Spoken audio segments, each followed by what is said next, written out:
anak kita kalau mau sekolah diajarkan. Nah, ingat, ikhlas lillahi ta'ala. Saya waktu nyantri di DDI, pernah di Mangkoso, kemudian ke cabangnya di Takalasi, Bapak. Pesan yang paling banyak dari guru-guru saya, ini guru-guru saya ini muridnya, murid langsungnya ada guru tak modal. Ikhlas kena, ikhlas kena, ikhlas kena, ikhlas. Sampai saya mau berangkat ke Mesir tahun 96, ikhlas kena, ikhlas. Saya dalam hatiku, gina tulis ikhlas tutup napasan ki guru tanya. Bisakah masyarakat mencampur adukan mazhab? Di pasti campur-campur. Sempajana, Maliki, Anuna, Malhanafir. Bapak Ibu, ini dijawab oleh seorang mantan mufti Mesir, sudah almarhum. Syekh Atiyah Sakar namanya. Pandai tahu potongannya. Alhamdulillahirabbil alamin. Terucap kembali syukur pada Allah Subhanahu wa taala karena memang kita harus bersyukur kepadanya. Nawiringi pungal ta'ala kekuatan, keimanan sehingga kita berada dalam satu rangkaian ibadah luar biasa, yaitu salat subuh berjamaah. Satu hadis yang selalu kujadikan pembuka di mimbar ini, kalau ke sini, maka dari Nabi SAW, man sallas subha fi jama'atin, man sallal isya'a fi jama'atin, faka'annama salla nisfal lail. Siapa yang sholat isya dengan berjamaah, padan itu nasa Nabi tangke na narikomas sempajang isi polowendi. Waman sholat subha fi jama'atin, dan barang siapa yang sholat subuh berjamaah, faka'annama shallal laila kullah. Padan itu angke na narikomas sempajang isi wendi bujuru satu malam suntuk. Bagaimana kita tidak bersyukur kalau diberikan sekian besar pahala oleh Allah Subhanahu wa taala dengan ibadah kita ini. Jamaah subuh yang saya muliakan, dalam satu pertemuan, dalam satu kajian di salah satu masjid, ada dialog, kemudian ada jamaah yang bertanya. Barangkali tidak apa-apa dibawa pertanyaan itu ke sini. Saya adalah di antara ustadz yang biasa ceramah dan mengungkap mazhab-mazhab. Rupanya ada satu jamaah yang memberi penilaian pada ceramah saya. Dia bilang, sekarang ini Pak Ustaz, pemerintah sedang menggalakkan moderasi beragama, artinya saling menghormati. Maka kami meminta pada Ustaz tidak usahlah bermazhab ini dibahas seakan-akan nanti masyarakat menjadi terkotak-kotak kepada mazhab. Begitu isi sarannya sama saya.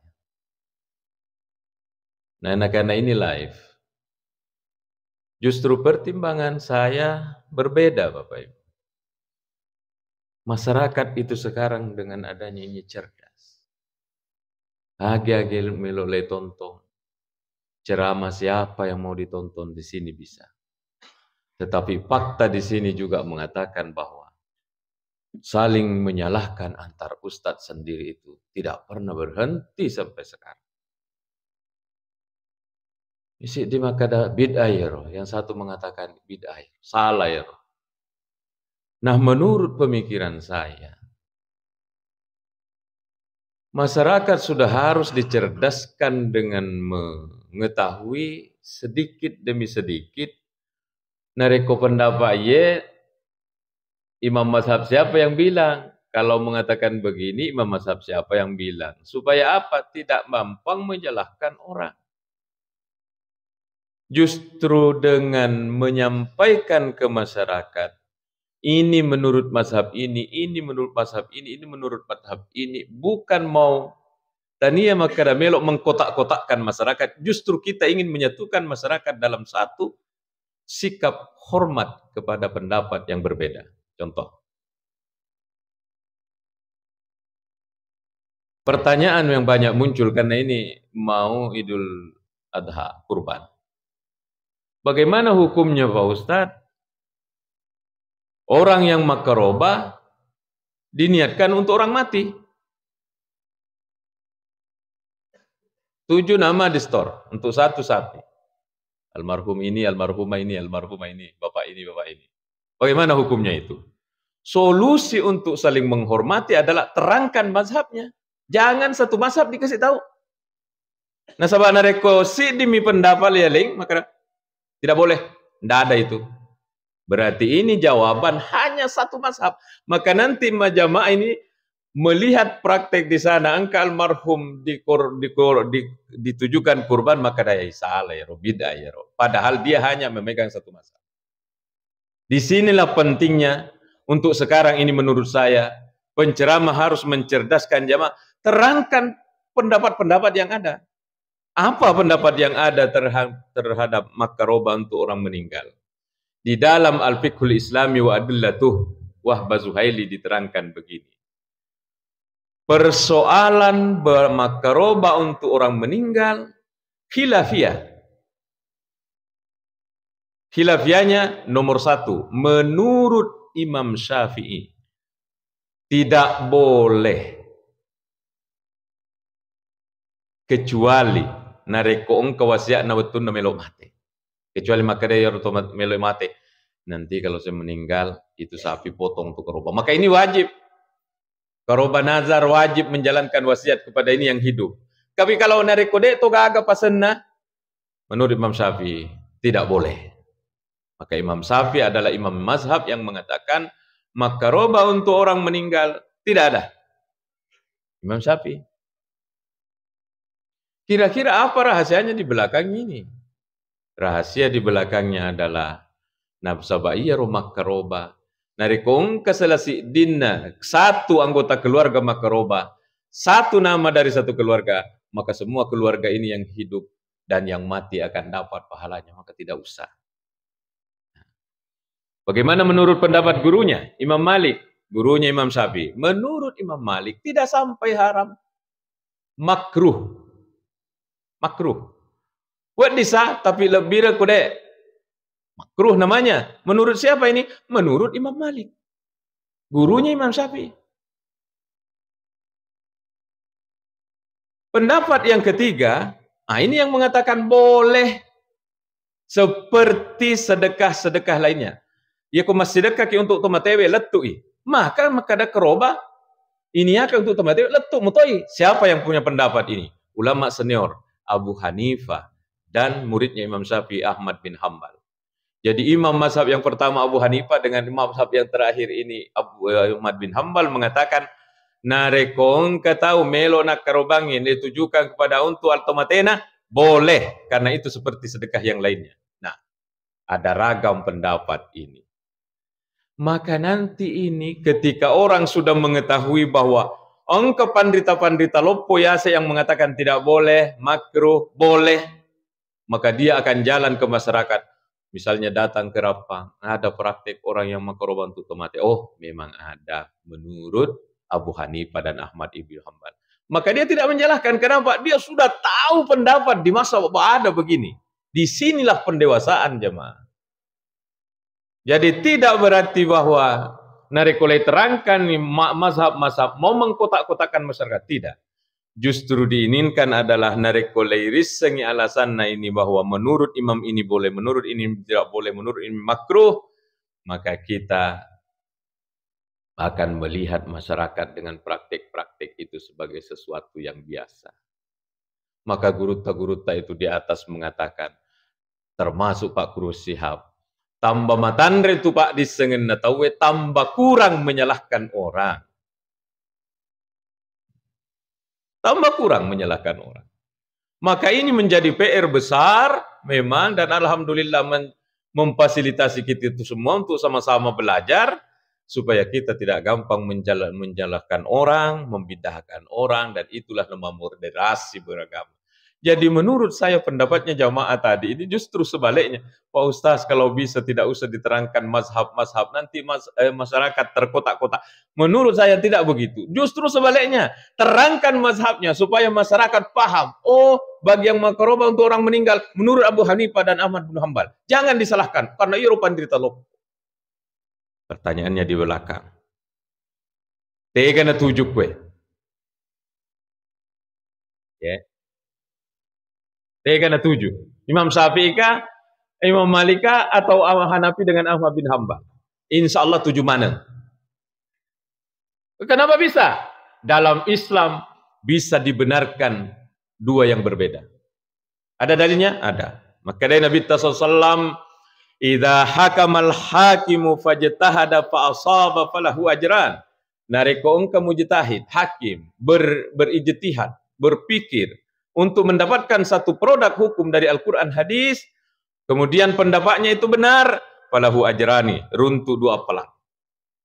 Misalnya Imam Malik benar, maka Imam Malik dapat dua pahala.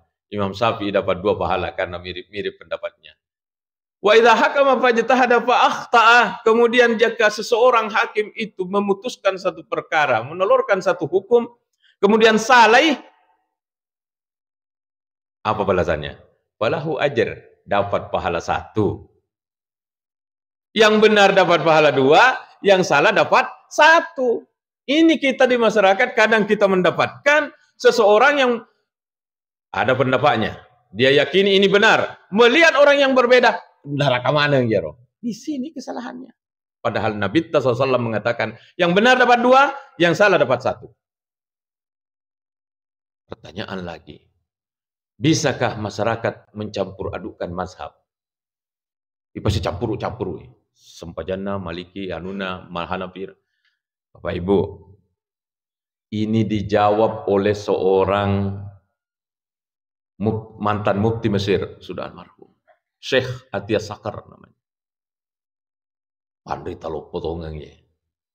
Di sana itu rujukannya masyarakat ke Atiyah Sakar dan bukunya berjilid-jilid. Maka dari Atiyah Sakar, untuk masyarakat awam pada ini, tidak usah bermazhab. Dia tahu bagaimana kita harus misalnya, ya Maliki, pendapatnya Maliki semua, ikutannya Maliki dia walai. Mampukah kita? Tania bidang tak, maka menurut Regul Atiyah Sakar, apa yang sampai ke kita? Allah nih, yang penting yang menyampaikan bisa mempertanggungjawabkan bahwa pendapat ini menurut ulama ini. Sebab yang nanti akan memperjuangkan kita di padang mahsyar itu adalah beliau-beliau yang punya pendapat itu di atas. Bukan kita diminta oleh Allah Subhanahu Wa Taala. Kenapa kamu cara dudukmu begini? Nah bilang ustaz begini menurut Imam Syafi'i. Maka Syafi'i yang dipanggil. Imam Syafi'i yang bertanggungjawabkan. Imam Syafi'i benar dapat dua. Salah Imam Syafi'i dapat satu. Tidak ada yang masuk neraka. Hanya orang gitu yang mengatakan bid'ah. Bagaimana kunut subuh? Bid'ah. Oh, pasihnya lagi. Dia mengatakan bid'ah. Padahal yang mengatakan kunut subuh itu adalah Imam Syafi'i. Setinggi-tinggi pengetahuan tak orang di belakang. Tidak akan mungkin mengalahkan Imam Syafi'i. Yakin saja. Maka kalau di sidrap ini saya katakan. Agi-agi Pak Gurangi. Bukan isi dendre. Aja kami tahu.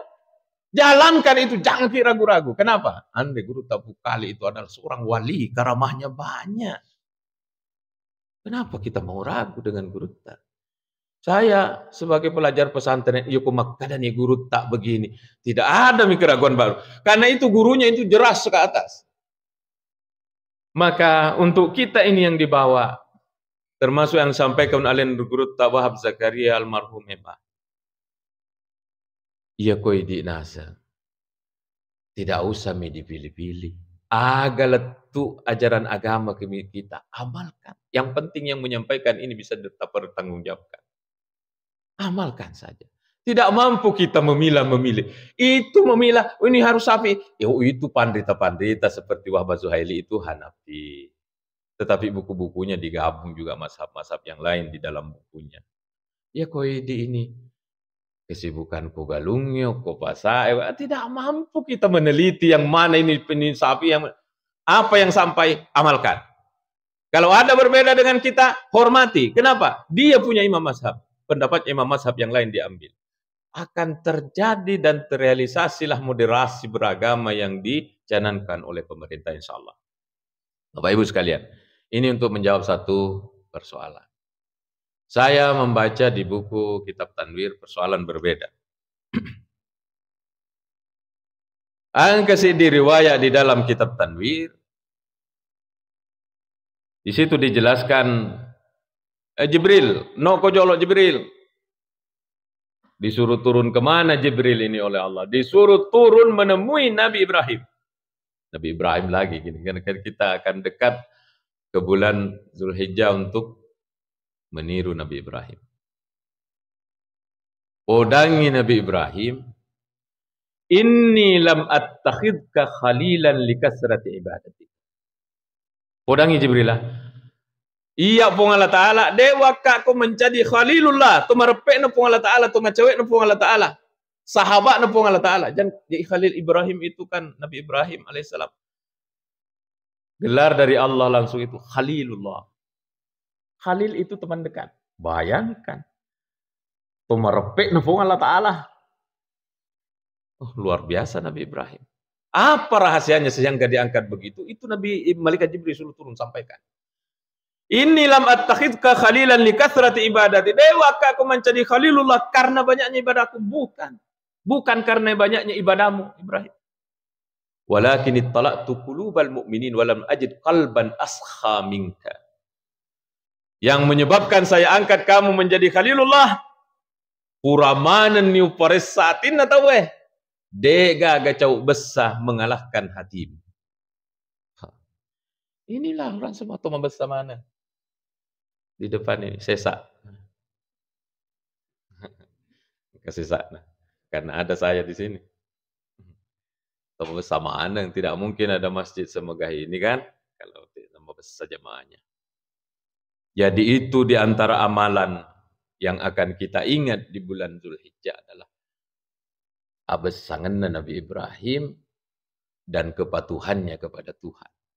Jadi bukan Ibrahim diangkat menjadi khalil itu karena kuat beribadah.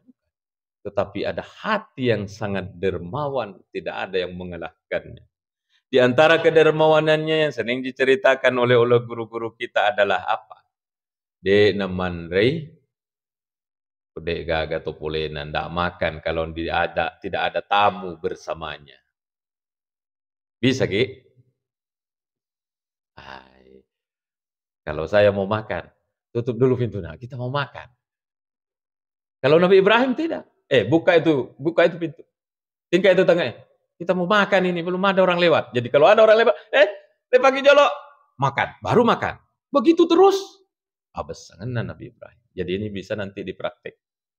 Kebetulan saya lewat, panggil Kak.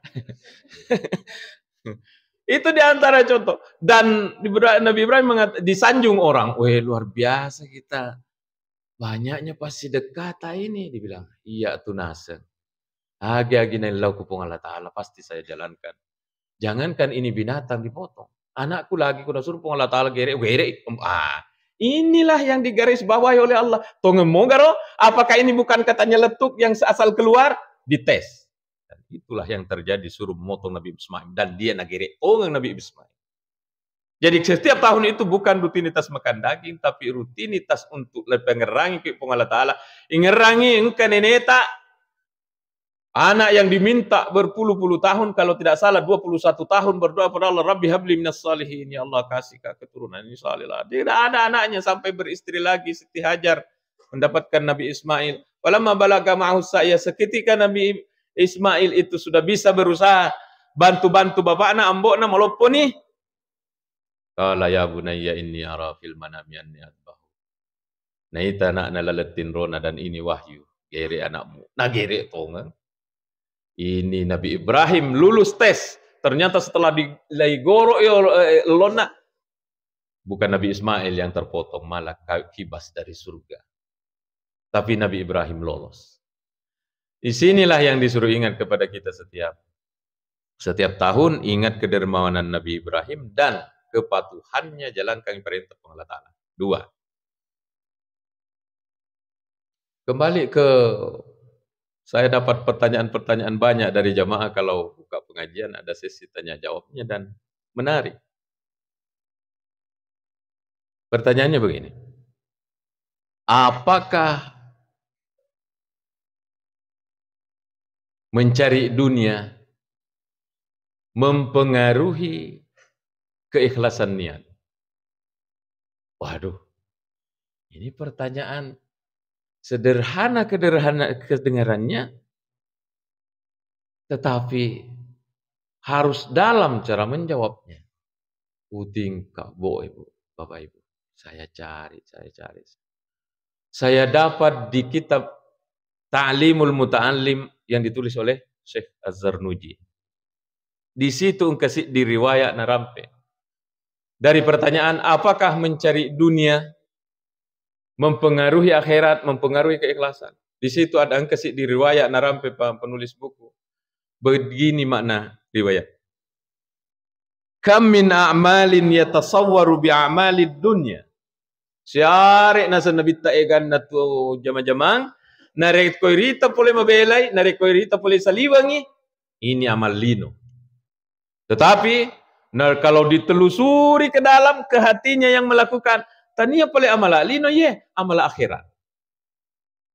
Wa kam min a'malin nasa nabita. Syari to egana amala, narek ko itangay po saliwan, amal akhirat Tapi kalau dilihat masuk ke dalam hatinya, tania pole akhirat lino Dari mana ini perbedaannya? Dari sini, dari hati kita mengarahkan pekerjaan-pekerjaan kelai 47 malam Allah Ta'ala. Kita bahas. Ada orang sekolah, anak-anak kita, termasuk kita dulu, kata siapa? Saya mau jadi sarjana. Setelah kamu jadi sarjana, mau Kak cari lapangan kerja. Setelah cari lapangan kerja dapat, saya dapat gaji. Setelah dapat gaji, saya pakai menafkahi keluarga. Untuk apa menafkahi keluarga? Nah, di sini tidak boleh putus. Yoko dega agapung Allah Ta'ala, amala lino Dega agapung Allah Ta'ala lah dicapan. Seharusnya di sini di belakang, saya mendapatkan gaji, menafkahi keluarga untuk menjalankan perintah tak puang. Kalau diurut di pembahasan, imon rimondo. Tetapi kalau kita mau melaksanakan, dia di depan mengawali semua ini aktivitas. Jadi orang, anak-anak kita kalau mau sekolah diajarkan, ingat, ikhlas lillahi ta'ala. Saya waktu nyantri di DDI, pernah di Mangkoso, kemudian ke cabangnya di Takalasi, Bapak. Pesan yang paling banyak dari guru-guru saya, ini murid langsung yang guru tak mau dalek. Ikhlas kena. Sampai saya mau berangkat ke Mesir tahun 96, ikhlas. Saya dalam hatiku, gina tuli ikhlas tutup napasan ki guru taye. Ternyata yang saya dapat sekarang, keikhlasan itu sulit. Iya kok salah-salah, lesse tahu Sungguh sulit. Bagaimana ceramah di sini? Ikhlas, sulit. Bagaimana kita ke masjid? Ikhlas. Lepat 7 jolok ke Allah Ta'ala baru berangkat. Lepat 7 jolok kupong Allah Ta'ala. Maka orang-orang yang melakukan dari irita polis saliwang amalak lino. Lo mak galu. Mak dompeng sampai jam 11 nanti mawe loro baru berhenti. Amalak lino kaya roh. Tidak bisa kita tunjuk dan menuduh orang. Palalul lino Berapa jam kok galunda. Tidak bisa begitu. Kenapa? Di hatinya orang ini seperti tadi. Ya Allah. Saya keluar ini. Lo kakak mak galu. Sapa kehidupan untuk keluargaku, menjalankan perintah tak puang. Maka dia itu berapa jam sampai jam 11 mulai dari pagi dihitung masom pemakasiwiaku Allah Ta'ala. Irita boleh saliwang kata Nabi ta amal lino tapi di dalam amal akhirat ternyata. Jadi kita tidak bisa menuduh orang maka palalu dolar air. Palalu dolar tidak bisa. Karena kita tidak pernah masuk ke dalam hatinya. Maka inilah yang mau diajarkan kepada anak cucu kita. Diajarkan agar apapun yang kerja, ipat 7 jolok kepong Allah Ta'ala. Gampang membahasnya. Prakteknya yang sulit sehingga saya bilang, pantas itu gurutta. Ikhlas kuna. Karena keikhlasan itu memang sulit. Tidak mudah. Inilah perjuangan setiap hari. Bagaimana salat kita ini, bagaimana amal pekerjaan kita di luar yang kantoran, yang petani, yang penjual di pasar. Jangan putus dari Allah. Kenapa pergi menjual? Siapa duit? Siapa keuntungan? Setelah keuntungan diapat, mau diapa? Mau menafkahi keluarga. Untuk apa menafkahi keluarga? Untuk keluarga. Bahkan nanti di akhirat, dijanji. Dia kagak pelan nolongan. Kenapa? Tania pun Allah Ta'ala katana. Padahal mencari rezeki yang halal itu perintah Nabi SAW. Wajib. Perintah pun Allah Ta'ala dalam Al-Quran. Ya ayuhan nas, kulu min tayyibati ma, ya ayuhan nas, kulu mimma fil ardi halalan tayyibah. Wala tattabi'u khutuwati syaitan. Di ayat yang lainnya, ya ayyuhalladzina amanu kulu min tayyibati ma razaqnakum. Mencari rezeki halal, makan rezeki halal, perintah boleh Allah Ta'ala. Dan Rasulullah mengatakan, talabul halali wajibun. Mencari nafkah yang halal itu wajib hukumnya. Madosa tahu kalau tidak nak jama. Maka keluar mencari ke sana bukan karena melalui cinta dunia, tidak. Menjalankan ini perintah Allah. Dan itu sudah dihadirkan dalam hati. Luarnya istri-istri ini mengabdi ke suaminya. Cocok Bu? Dicucikan pakaiannya, disetrikakan pakaiannya, lainna suami lakainna. Mengabdi kepada siapa kita ini, Bu? Luarnya mengabdi kepada suami. Di dalam tidak mengabdi kepada suami. Mengabdi kepada Allah karena mematuhi suami adalah perintah Allah. Di sini harus kita beda dengan orang yang sudah belajar dengan yang tidak. Maka kita ibu-ibu sibuk di dapur, mengurusi rumah tangga, bapak-bapak sibuk mencari rezeki. Jangan mengabdi keluarga, tapi mengabdilah kepada Allah. Termasuk kata-kata mengabdi untuk rakyat. Bagimu negeri, jiwa raga kami. Hati-hati. Kalau memang jiwa raga tak kita persembahkan untuk negara, putus degaga pun Allah Ta'ala. Seharusnya mengabdi kepada negara ini dalam rangka mengabdi kepada Allah. Ya Allah, saya mengabdi ke masyarakat, mengabdi kepada negaraku, menjalankan perintah tak puang, menjalankan perintah tak puang. Jadi Allah hadir di semua aktivitasnya. Kalau tidak, datang nanti itu semua di padang mahsyar. Magai, mereka malah palaku puang. Saya ini mengabdi kepada rakyat 30 tahun. Ilau ni apalah muku rakyatmu? Jangan minta sama saya. Karena kamu itu bekerja memang di hatimu untuk rakyat. Minta sama rakyat sana. Jangan minta sama saya.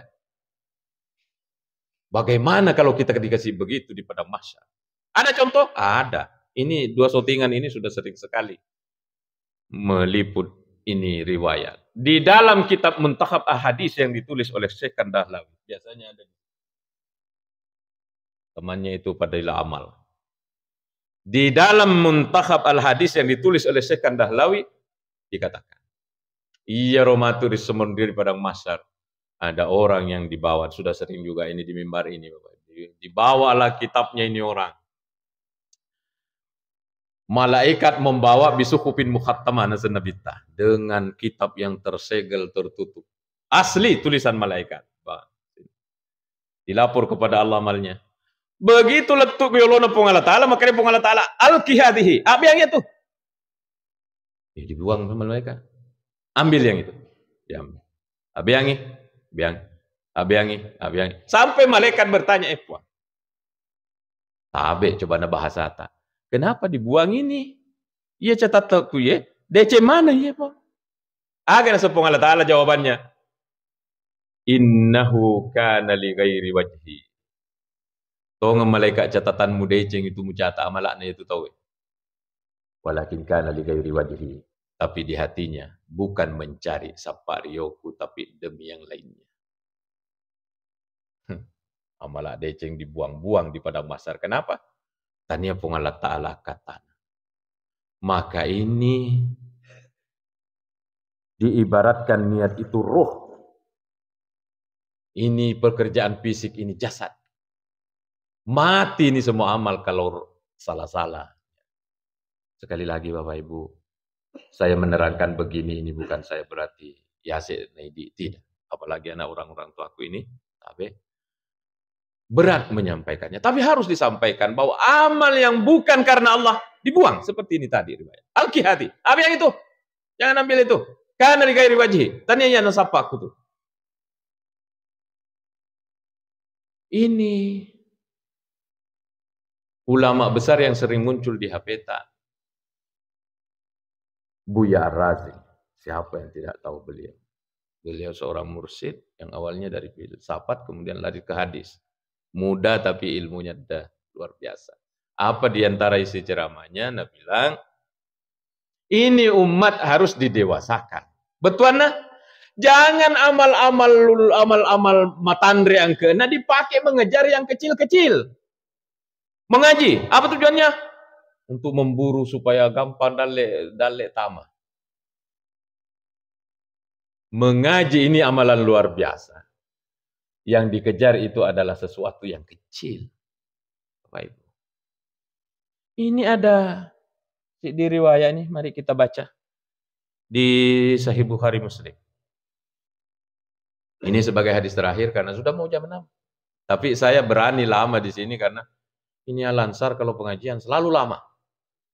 Saya kalau lewat urun nak ceramah itu pun ditambah cerita dengan jamaah tadi. Lewat sini, masih ceramah orang. Kuat ini jamaahnya Al-Ansar. Tapi ini hadis terakhir kita baca. Di dalam Sahih Bukhari Muslim, maka dia pun Allah Ta'ala, Inna Allah yaqul li ahli jannah. Ya rumatu risorimon riye, engkau ditawe ku surga, engkau dilalam. Oh, tama nih surga Allah, mudah-mudahan kita juga ada di sini. Maka dia pun Allah Ta'ala, ya ahlal jannah, lisa surga. Maka dia lisa surga, labbaik rabbana. Iya puang. Iya puang. Maka dia pun Allah Ta'ala, hal raditum? Bagaimana? Kalian senang dengan pemberian di surga ini? Dijawab oleh ahli surga, fayaquluna wa ma lana la narda. Bagaimana kami tidak senang?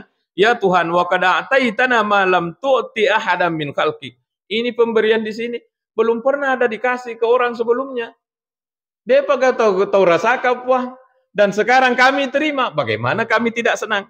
Agar sepung Allah Ta'ala. Fayaqulu, maka dia pun Allah Ta'ala, ala u'tikum abdala min dzalik. Melok kega. Walengi aga-aga ya sekna manang ye. Oh, di surga kan itu mau makan apa ada. Peleko ada. Tidak usah susah-susah mau potong-potong. Melok kasa di mana peleko tapangkah langsung ada. Kok bisa Ustaz mengatakan begitu? Oh, ada petani diterangkan dalam satu riwayat. Itu petani. Namanya petani, hobinya bertani. Di akhirat di surga ternyata ada petani yang minta pada Allah, ya Allah, kasih di matanam. Oh, mau kau menanam? Dikasih oleh Allah bibit. Begitu ditanam itu bibit, dia menganga. Kenapa? Karena itu bibit langsung tumbuh besar, langsung keluar buah, langsung dipanen, langsung bertumpuk seperti gunung. Maka dia pun Allah Ta'ala, ini haswas selekmu tidak akan menyebabkan kamu kenyang. Betul nak? Kenapa? Karena kalau dimakan, tidak ada yang mau keluar. Kalau kita ini tambah banyak makan, tambah banyak mau keluar. Di akhirat itu dimakan, leyanre, tidak ada. Mancaji pusai, kemudian bersendawa, mati kro. Hilang lagi semua itu yang di perut. Dan ini keringat yang keluar seperti minyak kasturi, harum. Jadi nanti kalau Bapak Ibu masuk surga, jangan cari WC. Tidak ada WC di sana. Karena itu kotorannya keluar dalam bentuk keringat dan sendawa. Selesai lagi. Mau makan apa? Jadi ternyata Allah menawarkan. Maka dia pun Allah Ta'ala kue, ala utikum abdal min melo ki gawalengni aga ya sena ye. Ye po. Apa itu? Engkau mau gak ya sena ye po nge? Maka dia pun Allah Ta'ala engkah. Apa itu? Maka dia pun Allah Ta'ala, uhillu alaikum ridwani fala asqatu alaikum ba'dahu abadama. Baca ke apa ini? Saya Bukhari Muslim. Maka dia pun Allah Ta'ala, ya sena manang ye agak ko suruh gangka. Maka dia pun Allah Ta'ala, waleki ridwani, uhillu alaikum ridwani, walek koryoku, dan saya tidak akan pernah lagi marah kepadamu selamanya menenung dek gagap cepurna. Saya ridai kalian semua. Rupanya ridha Allah menurut Allah. Tania menurut Nabi ta. Menurut pun Allah Ta'ala, riona pun Allah Ta'ala ridha Allah itu yase pada badali na surga. Maka sekarang kalau kita beramal, tapi ini kan tidak langsung Bapak Ibu, bertahap. Engkau tuh makamala mau mengejar supaya uang banyak. Ada? Boleh? Boleh. Ada orang beramal mau masuk surga. Boleh? Boleh. Al-Quran hadis yang menerangkan. Tapi ada orang beramal, dia nak pikiri kioro dui ingkai, dia nak pikiri kioro surga ranakai. Yang dipikir satu, Rio napong Allah Ta'ala, Allah senang sama saya. Ternyata menurut Allah, iya na tu nomor sidi. Jadi kalau kita belum kaki meraja mas sempaja mas sedekah raja ke berbuat baik, kemudian di hati tak mengada, puang, paling nggak Rio tak puang. semoga engkau ridha kepadaku, semoga engkau senang kepadaku. Itu adalah amal level 1. Matandre di atas. Sekarang kita mau pilih nomor berapa? Nomor 2, surga neraka. Yang ketiga adalah malelung ini yang dibawa. Dibaca tasbih sekian, supaya nanti langsung ada orang bawa amplop. Mariawa itu. Lebar berapa itu dibawa?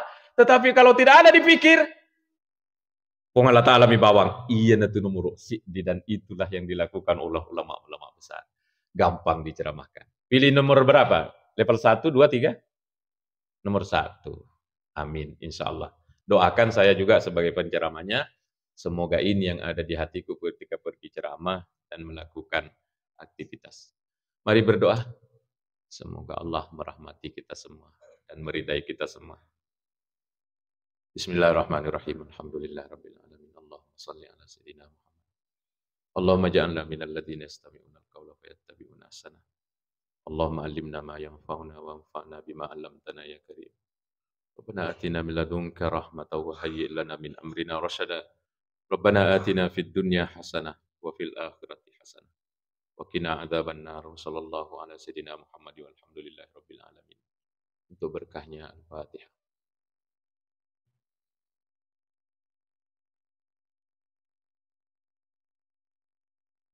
Terima kasih panitia, Bapak Ibu, para orang tuaku. Mohon maaf kalau ada kekurangan. Wassalamualaikum warahmatullahi wabarakatuh.